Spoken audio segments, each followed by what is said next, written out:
Assalamualaikum warahmatullahi wabarakatuh. Shalom, Om Swastiastu, Namo Buddhaya, Salam Kebajikan. Perkenalkan, nama saya Anissa Syabani S dengan NIM 22040750113, nomor absen 24 dari kelas MJD 1. Pada kesempatan kali ini saya akan memaparkan jawaban dari pertanyaan ujian tengah semester mata kuliah evaluasi pembelajaran di SD. Berikut jawabannya. Nah, pertanyaan yang pertama adalah apa perbedaan pengukuran, penilaian, tes, dan evaluasi? Berikan contohnya. Yang pertama adalah pengukuran. Pengukuran adalah proses pemberian angka-angka atau label kepada unit analisis untuk merepresentasikan atribut-atribut konsep. Yang kedua adalah penilaian atau asesmen. Penilaian adalah penerapan berbagai cara dan penggunaan beragam alat penilaian untuk memperoleh informasi tentang sejauh mana hasil belajar peserta didik atau ketercapaian kompetensi peserta didik. Yang ketiga adalah tes. Tes adalah cara yang digunakan atau prosedur yang ditempuh dalam rangka pengukuran dan penilaian di bidang pendidikan yang memberikan tugas dan serangkaian tugas yang diberikan oleh guru sehingga dapat dihasilkan nilai yang melampaukan tingkat atau presentasi peserta didik. Yang keempat adalah evaluasi. Evaluasi adalah kegiatan mengukur dan menilai, mengukur lebih bersifat kuantitatif, sedangkan menilai lebih bersifat kualitatif. Nah, contoh dari pengukuran, seorang guru mengukur tinggi badan siswa dengan menggunakan penggaris. Yang kedua adalah contoh penilaian, misalnya seorang guru menilai kemampuan siswa dengan matematika, yaitu dengan memberikan ujian. Sedangkan contoh dari tes, seorang siswa mengikuti tes akhir semester untuk menilai pemahaman mereka terhadap materi yang telah dipelajari. Yang keempat, evaluasi. Contohnya, seorang guru mengevaluasi efektivitas metode pengajaran dengan melihat hasil tes siswa serta umpan balik dari siswa dan orang tua. Soal yang kedua, jelaskan prinsip-prinsip dasar evaluasi. Yang pertama yaitu kontinu. Kontinu merupakan prinsip dasar evaluasi. Kontinu mengacu pada pendekatan evaluasi yang dilakukan secara berkelanjutan dan terus-menerus selama proses pembelajaran berlangsung. Yang kedua, kooperatif. Kooperatif ini adalah prinsip yang menyatakan bahwa dalam kegiatan evaluasi, guru hendaknya bekerja sama dengan semua pihak. Yang ketiga, komprehensif, yaitu merujuk pada pendekatan evaluasi yang mencakup berbagai aspek dari pembelajaran dan melibatkan berbagai pemangku kepentingan. Selanjutnya yaitu adil dan objektif, adalah landasan penting dalam melakukan evaluasi yang akurat dan berkeadilan terhadap siswa. Yang terakhir yaitu praktis. Praktis mengandung arti mudah dipahami dan digunakan. Yang ketiga adalah sebutkan dan jelaskan jenis-jenis evaluasi dalam pembelajaran. Yang pertama, evaluasi formatif.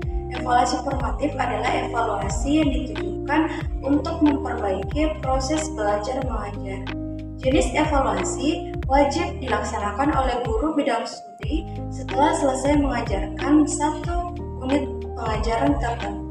Yang kedua, evaluasi sumatif. Evaluasi ini adalah evaluasi yang ditujukan untuk keperluan penentuan angka kemajuan atau hasil belajar siswa. Jenis evaluasi ini dilaksanakan setelah guru menyelesaikan pengajaran yang diprogramkan untuk satu semester dan kawasan bahasanya sama dengan kawasan bahan yang terkandung di dalam satuan program semester. Selanjutnya, evaluasi penempatan. Evaluasi ini adalah evaluasi yang ditujukan untuk menempatkan siswa dalam situasi belajar atau program pendidikan yang sesuai dengan kemampuannya. Selanjutnya, evaluasi diagnostik adalah evaluasi yang ditujukan guna membantu memecahkan kesulitan belajar yang dialami oleh siswa tertentu. Jenis evaluasi formatif dan sumatif terutama menjadi tanggung jawab guru. atau guru bidang studi. Evaluasi pendapatan dan diagnostik lebih merupakan tanggung jawaban petugas bimbingan penyuluhan. Soal yang keempat, jelaskan perbedaan evaluasi diagnostik, formatif, dan sumatif. Yang pertama, evaluasi diagnostik. Evaluasi ini adalah evaluasi yang ditujukan guna membantu memecahkan kesulitan belajar yang dialami oleh siswa tertentu. Jenis evaluasi formatif dan sumatif terutama menjadi tanggung jawab guru atau guru bidang studi. Evaluasi penempatan dan diagnostik lebih merupakan tanggung jawab petugas bimbingan penyuluhan. Yang kedua, evaluasi formatif adalah evaluasi yang dilakukan oleh guru selama dalam perkembangan atau dalam kurun waktu proses pelaksanaan suatu program pengajaran semester dengan maksud agar segera dapat mengetahui kemungkinan adanya penyimpangan-penyimpangan ketidaksesuaian pelaksanaan dengan rencana yang disusun sebelumnya. Yang ketiga, evaluasi sumatif adalah evaluasi yang dilaksanakan oleh guru pada akhir semester. Jadi, guru dapat melakukan evaluasi sumatif apabila guru yang bersangkutan selesai mengajarkan seluruh pokok bahasan atau unit pengajaran yang merupakan porsi dari semester yang bersangkutan. Oleh karena itu, evaluasi ini dimaksudkan untuk mengetahui tingkat keberhasilan yang dicapai siswa selama satu semester. Soal yang kelima, jelaskan tujuan evaluasi. Nah, tujuan evaluasi pembelajaran adalah untuk mengetahui keefektifan dan efisiensi sistem pembelajaran baik menyangkut dengan tujuan materi, metode, media, sumber belajar, lingkungan, maupun sistem belajar itu sendiri. Soal yang keenam, jelaskan sasaran evaluasi. Sasaran evaluasi pembelajaran adalah aspek-aspek yang terkandung dalam kegiatan pembelajaran, yaitu yang meliputi yang pertama tujuan pembelajaran, yang kedua unsur dinamis pembelajaran. Dapat disebut juga dengan sumber belajar yang meliputi pesan, orang, bahan, alat, teknik, dan latar. Sumber belajar disebut unsur dinamis pembelajaran karena setiap perubahan yang terjadi pada salah satu sumber belajar akan mengakibatkan terjadinya perubahan pada kegiatan pembelajaran. Yang ketiga, pelaksanaan pembelajaran dapat diartikan sebagai interaksi antar sumber belajar dengan siswa. Yang keempat, kurikulum. Nah, dalam hal ini kurikulum dipandang sebagai rencana tertulis, yakni seperangkat komponen pembelajaran yang diuraikan secara tertulis pada buku. Soal yang ketujuh, jelaskan fungsi evaluasi pembelajaran bagi pendidik dan peserta didik. Yang pertama, bagi pendidik yaitu secara didaktis atau metodis, evaluasi berfungsi untuk membantu guru dalam menempatkan peserta didik pada kelompok tertentu sesuai dengan kemampuan dan kecakapannya masing-masing. Selanjutnya, untuk membantu guru dalam memberikan bimbingan dan seleksi, baik dalam rangka menentukan jenis pendidikan, jurusan, maupun kenaikan tingkat atau kenaikan kelas. Selanjutnya, untuk mengetahui kedudukan peserta didik di antara teman-temannya, apakah ia termasuk anak yang pandai, sedang, atau anak yang kurang. Selanjutnya, secara administratif, evaluasi berfungsi untuk memberikan laporan tentang kemajuan peserta didik kepada pemerintah atau pimpinan atau kepala sekolah, guru, instruktur, termasuk peserta didik itu sendiri. Selanjutnya, formatif, yaitu memberikan feedback bagi guru atau instruktur sebagai dasar untuk memperbaiki proses pembelajaran dan mengadakan program remedial bagi peserta didik yang belum menguasai sepenuhnya materi yang dipelajari. Selanjutnya yaitu sumatif, yaitu mengetahui tingkat penguasaan peserta didik terhadap materi pembelajaran, menentukan angka atau nilai sebagai bahan keputusan kenaikan kelas dan laporan perkembangan belajar serta dapat meningkatkan motivasi belajar. Selanjutnya yaitu diagnostik, yaitu dapat mengetahui latar belakang peserta didik secara psikologis, fisik, dan lingkungan yang mengalami kesulitan belajar.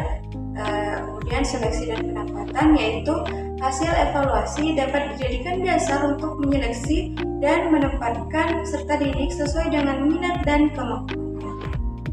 Selanjutnya, yang kedua yaitu bagi peserta didik, yaitu secara psikologis peserta didik perlu mengetahui presentasi belajarnya sehingga ia merasakan kepuasan dan ketenangan.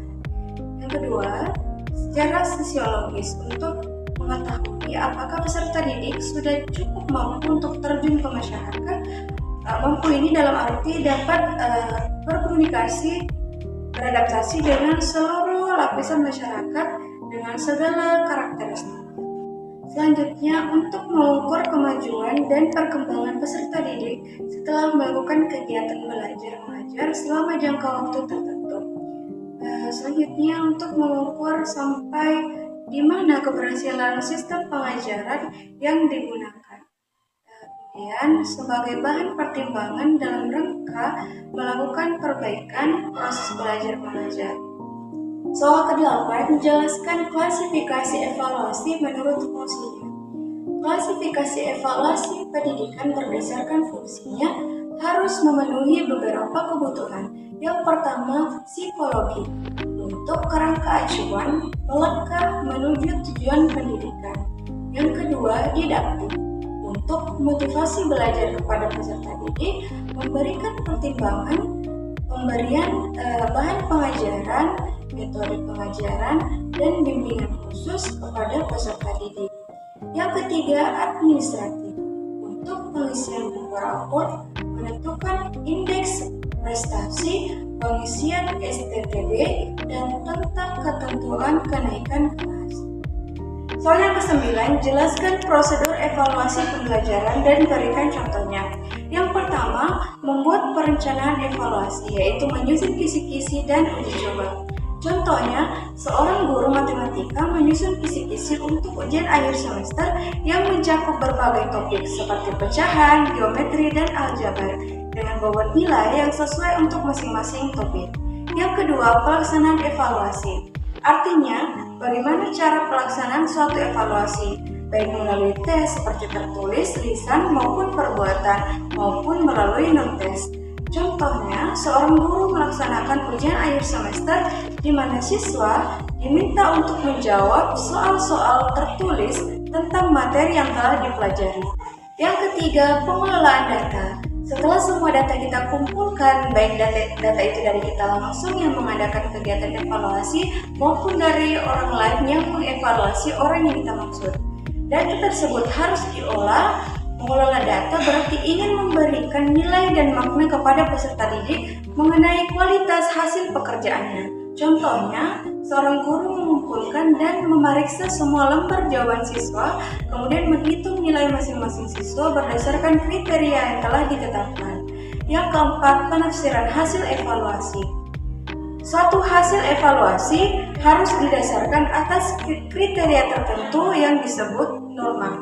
Contohnya, setelah menghitung nilai siswa, seorang guru membandingkan hasil dengan standar penilaian yang telah ditetapkan untuk menentukan seberapa baik pemahaman siswa terhadap materi yang diajarkan.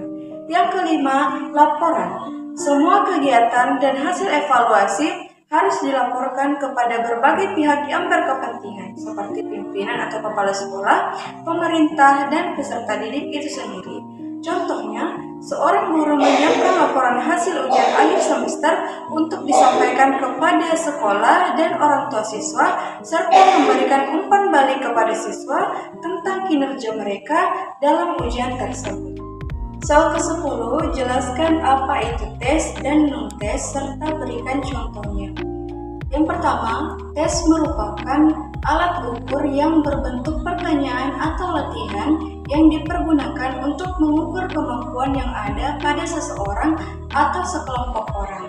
Yang kedua, non-tes. Non-tes dalam konteks evaluasi pembelajaran adalah metode penilaian yang tidak melibatkan tes tertulis atau instrumen tes formatif. Metode ini bertujuan untuk mengevaluasi pemahaman dan pencapaian siswa melalui cara-cara lain selain tes tertulis. Kemudian contoh dari tes, misalnya pilihan ganda. Tes pilihan ganda ini terdiri dari serangkaian pertanyaan dengan beberapa pilihan jawaban, di mana siswa diminta untuk memilih jawaban yang benar dari pilihan yang disediakan. Kemudian contoh dari non-tes yaitu penilaian portofolio.